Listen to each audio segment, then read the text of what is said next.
ओम श्री गणेशाय नमः। नमस्कार दोस्तों, इतिहास हमारा चैनल में आप सबका स्वागत है। दोस्तों, मंगलवार से चतुर्मास प्रारंभ हो चुका है और आषाढ़ शुक्ल एकादशी पर हम सभी ने व्रत रख करके ढेर सारी पूजा अर्चना की है। घरों में इस पावन अवसर पर हम सभी ने अपनी श्रद्धा अनुसार भगवान को प्रसन्न करने की कोशिश की है। मित्रों, इस चतुर्मास में ऐसा माना जाता है कि पुराणों के अनुसार भगवान विष्णु ने राजा बलि को चतुर्मास में पाताल लोक में वास करने का वरदान दिया था। कार्तिक शुक्ल एकादशी को भगवान उठेंगे। भगवान विष्णु अपनी 4 महीने की निद्रा से उठकर आएंगे, जिसके लिए हमने पहले के वीडियोस में बहुत सारे अलग अलग प्रकार के उपाय आपको बताए हुए हैं। मित्रों, इस बात का खास ध्यान रख लें कि इस चतुर्मास में विवाह, वास्तु पूजन, गृह प्रवेश आदि कार्य बंद रहेंगे। मित्रों, इसके साथ ही इस बार सावन में जो सोमवार पड़ रहे हैं, मित्रों 50 साल बाद ऐसा माना जाता है कि महायोग पड़ रहा है। बहुत ही विशेष दिन है और भगवान शिव की पूजा से इस बार जो विशेष संयोग बन रहा है, उसमें आपको बहुत सारे अचूक फलों की प्राप्ति होने वाली है। मित्रों, इस बार अगर आप पूजन करते हैं, आपको रोगों से मुक्ति मिलेगी, शरीर में अद्भुत ऊर्जा उत्पन्न होगी, आपकी शक्तियों में बढ़ोतरी होगी, मनोवांछित फल की प्राप्ति होगी, अकाल मृत्यु और भय से मुक्ति मिलेगी। कोई भी नया कार्य आप शुरू करते हैं, उसकी पूर्ति होगी, ग्रहों की शांति होगी, संतान सुख अगर आपको चाहिए तो उनकी प्राप्ति होगी, आरोग्यता, नौकरियों में प्राप्ति, व्यवसाय में वृद्धि, समस्त बाधाओं से मुक्ति मिलेगी। मित्रों, इस बार पहला सोमवार 10 जुलाई को पड़ेगा, दूसरा 17 जुलाई को पड़ेगा, तीसरा सोमवार 24 जुलाई को पड़ेगा, चौथा सोमवार 31 जुलाई को और 5वां सोमवार आपको अगस्त को होगा।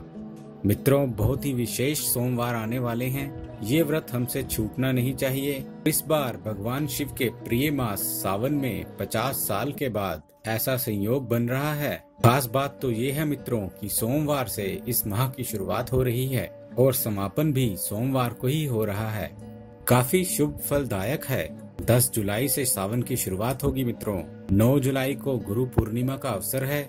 मित्रों, आप लोगों को पहले ही बहुत ही अचूक उपाय बताए हैं। अगर आपको विशेष कृपा प्राप्त करनी है तो अपने गुरु को मना लीजिए और उसके बाद आपको शुरू करनी है ये सोमवार के व्रत।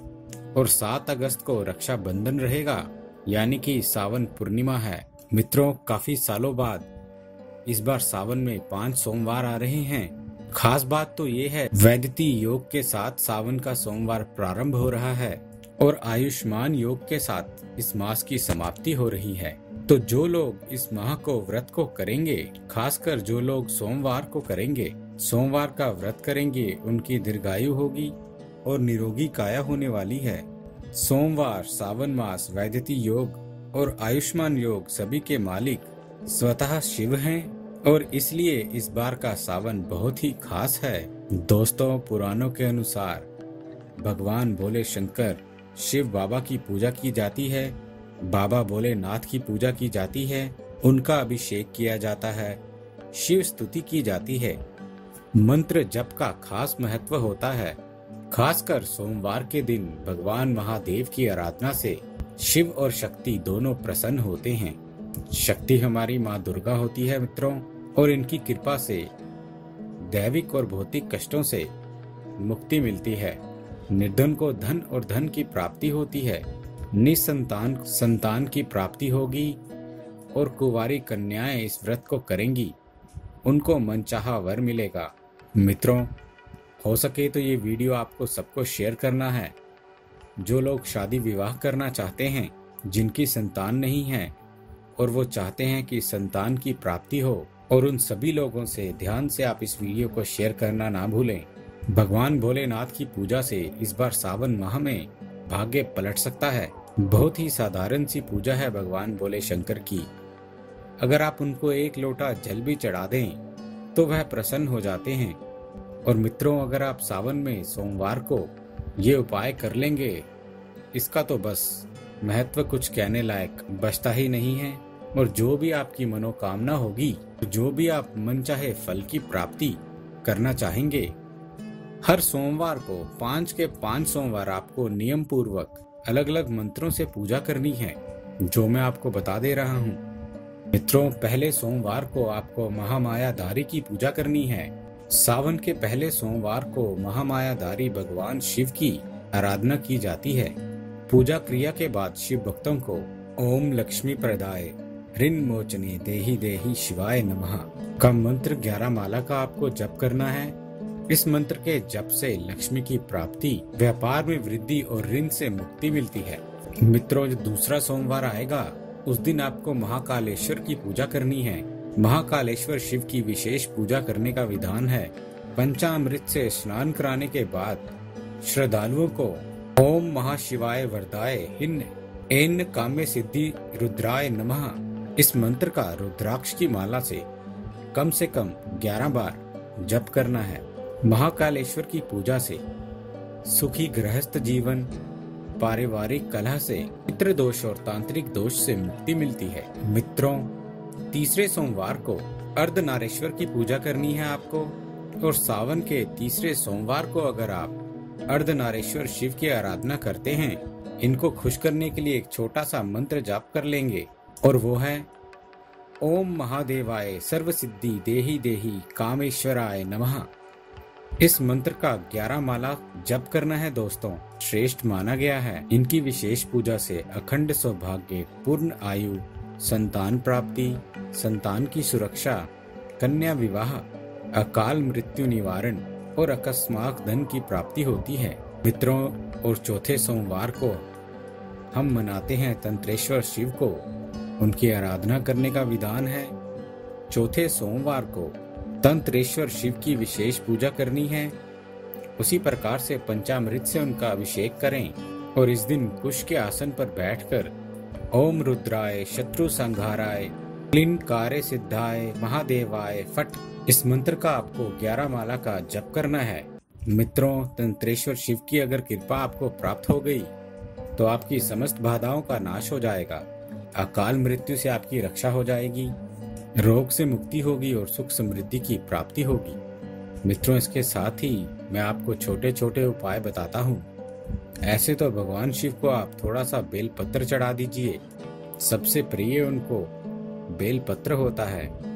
इस दौरान अगर आप शिवलिंग पर बेल पत्र या आक के पुष्प होते हैं उनको अर्पित करेंगे तो आपकी सभी बाधाएं दूर हो जाती हैं और आपके जीवन से क्लेश आदि दूर हो जाते हैं और आपके जीवन से सभी प्रकार की समस्याओं का नाश हो जाता है।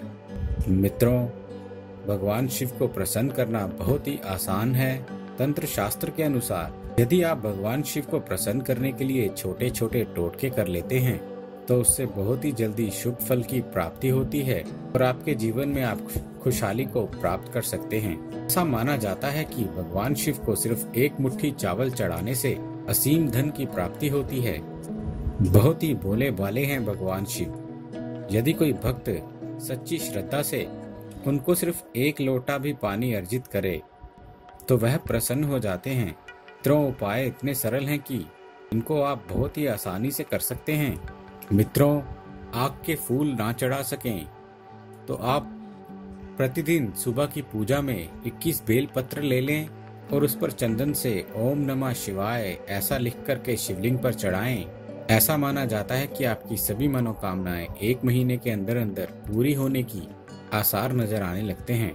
मित्रों, ध्यान रहे कि आप जिस बेल पत्र को शिवलिंग पर चढ़ा रहे हैं वो कटा या फटा हुआ नहीं होना चाहिए। मित्रों, यदि आपके विवाह में लगातार अड़चने आ रही हैं तो सावन के महीने में रोज शिवलिंग पर केसर मिला हुआ दूध चढ़ाएं।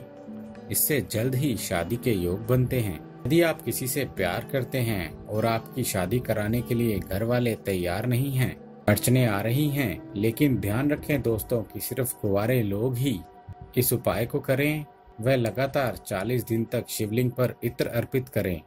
इससे आपका प्रेम विवाह होने के प्रबल संभावना बढ़ जाती है। मित्रों, सुख समृद्धि अगर नहीं हो रही है आपके घर पे तो आपको हर हफ्ते बुधवार के दिन नंदी जो बैल होते हैं या गाय को हरा चारा खिलाने से ऐसा माना जाता है कि सुख समृद्धि का घर में वास होता है। मित्रों, सावन माह में गरीबों को जितना हो सके, एक रोटी हो सके तो एक ही रोटी गरीब के नाम की खिलाएं जरूर। इससे आपके घर में कभी भी अन्न की कमी नहीं होगी, पितरों की आत्मा शांत होगी। और आप चाहें तो सावन में किसी भी मंदिर में जाकर के फल, कपड़े आदि का दान करेंगे तो इससे आपके घर पर भगवान भोले बाबा की हमेशा कृपा बनी रहेगी। मित्रों, सावन के पूरे माह में रोज सुबह सूर्य उदय से पहले उठ करके स्नान करना चाहिए। आप नहीं भी सुबह उठकर इतनी जल्दी स्नान कर सकें तो जितना हो सके कोशिश करें कि कम से कम सुबह 8 बजे तक स्नान कर लें। इसके बाद किसी शिव मंदिर में जाएं और भगवान शिव का जल से अभिषेक करें। ध्यान रखें, उस जल में काला तिल डाल करके उस जल का अर्पण करें। कुछ देर मंदिर में बैठकर जितना आपका दिल करे ना ओम नमः शिवाय मंत्र का जप करें। इससे मन को असीम शांति मिलती है। सावन में आप किसी भी नदी या तालाब पर जाकर के आटे की गोलियां बना करके मछलियों को जरूर खिलाएं।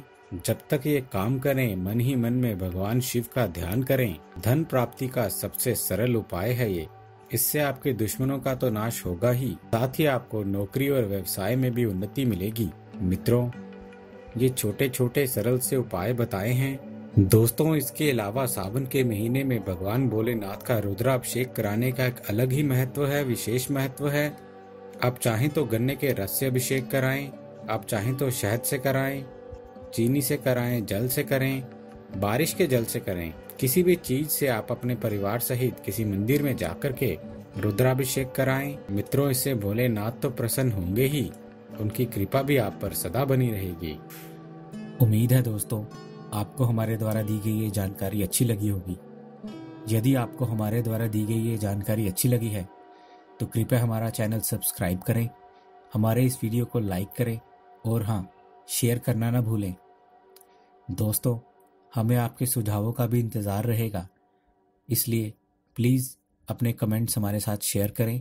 हमारे इस चैनल के साथ बने रहने के लिए आपका बहुत बहुत धन्यवाद दोस्तों।